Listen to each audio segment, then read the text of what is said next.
40 50 60, or you can text crime followed by your information to 50308. Now, on the 3rd of April last year, fishermen trawling off the Wexford coast near Kilmore Quay discovered a human skull in their nets. After nearly 12 months of forensic investigation by Gardai detective Jerry Keeley, much has been discovered about the deceased. Let's look at how cutting-edge forensic technology has helped build a picture of this person who was lost at sea. It was Saturday, the 3rd of April 2010. The Willie B was deep-bed fishing 35 miles south of Kilmore Quay, County Wexford, in the West Celtic Deeps.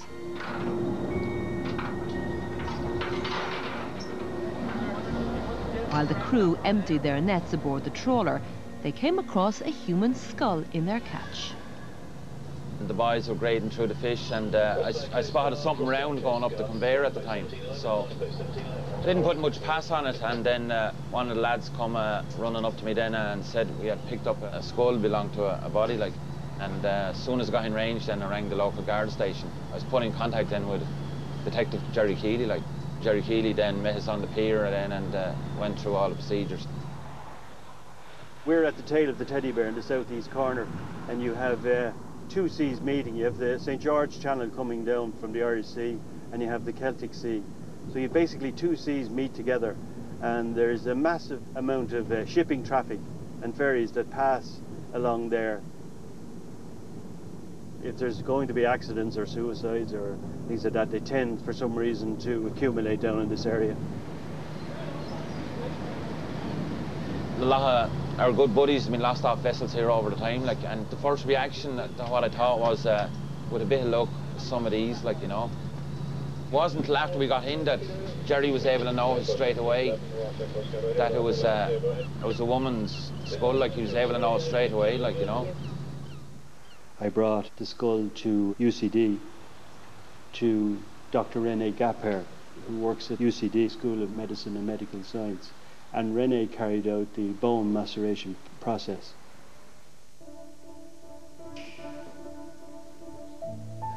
The maceration process basically involves the removal of all the soft tissue on the skull to prepare the skull for forensic facial reconstruction.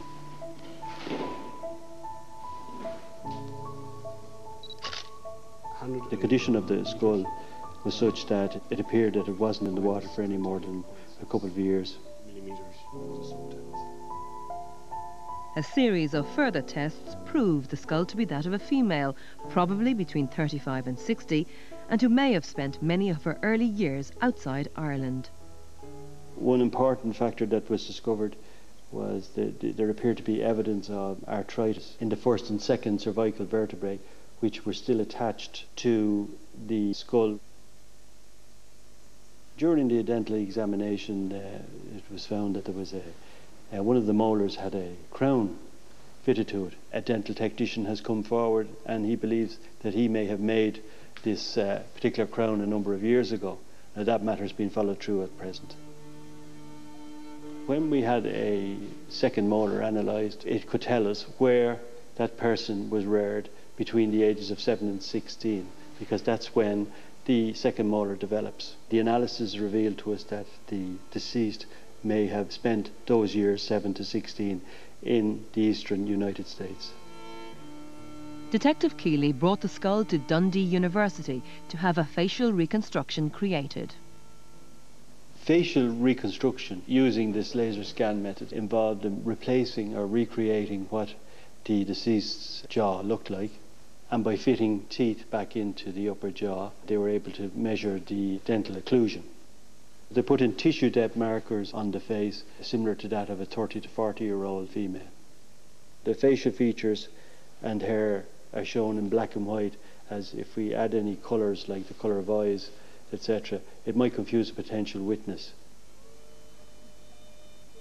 As a result of all our tests and analysis, we believe that the deceased is a female Caucasian, aged between 25 and 65 years, and probably in excess of 30 years. She may have spent her childhood in the US of A, and she may have had a stiff neck and difficulty turning her head to the left. We believe she was well nourished growing up and well looked after, and she's had some unusual dental work. We also believe that she probably died sometime after 2006.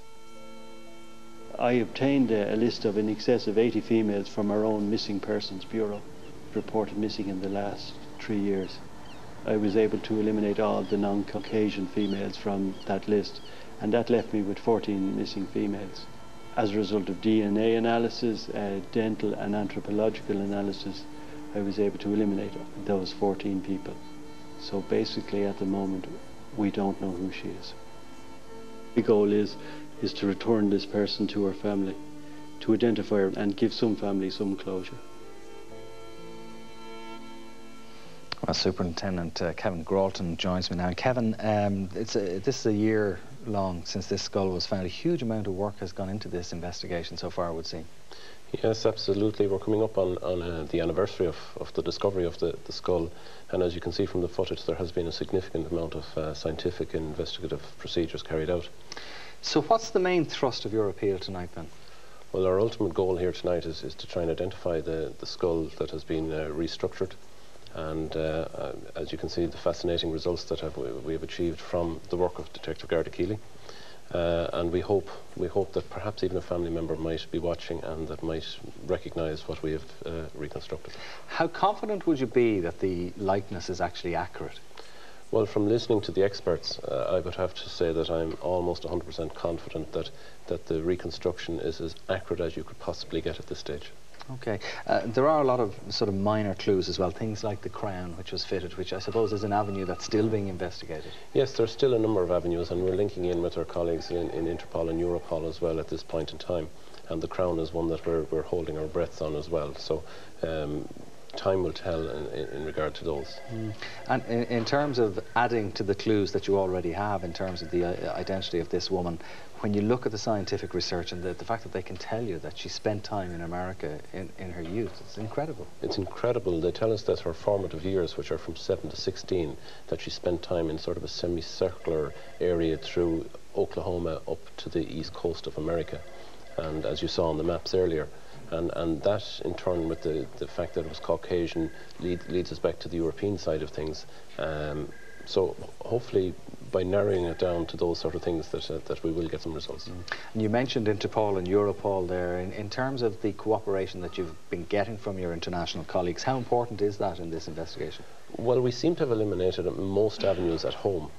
So it's of vital importance, and we are getting as much help as that we have requested, and it's ongoing, and we still have a number of avenues to look at. Yeah. So it's vital that all the organisations and agencies come together on this. I know Jerry said in that report that the DNA didn't match the DNA of a number of missing people here, which is at least something that's very definitive.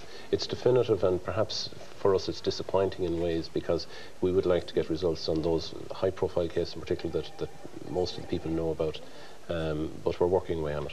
And I suppose for the families of people who are missing, when something like this occurs, their hopes are raised of getting closure on their particular cases. Absolutely. I mean, first and foremost, the ultimate goal is to identify this person, and secondly, perhaps we can bring some form of semblance of relief to families to show that in the background there are efforts being made to try and identify their lost loved ones. Okay, Kevin, thanks very much indeed, and very best of luck with that.